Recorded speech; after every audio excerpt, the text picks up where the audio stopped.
বৃষ্টি নামেনি, জমি শুকিয়ে যাচ্ছিল, কৃষকের মাথায় চিন্তা। কিন্তু গত 19শে জুলাই শনিবার গভীর রাতে উত্তরবঙ্গে হঠাৎ ভারী বৃষ্টি শুরু হলো।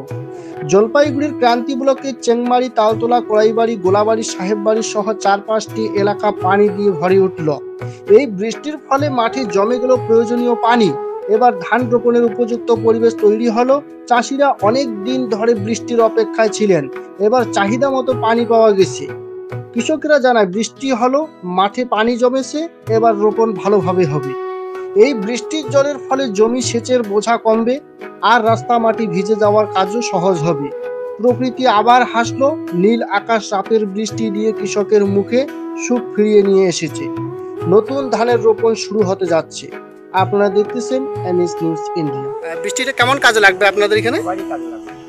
আপনাদের এখানে তো চাষবাসটা বেশি হয় নাকি?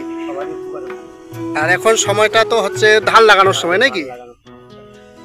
তার মানে এই বৃষ্টি কিন্তু আপনাদের অনেক কাজে আসবে। আপনার নাম? তপন বাড়ি। আপনার বাড়ি? এটা এলাকাটা কোন এলাকা?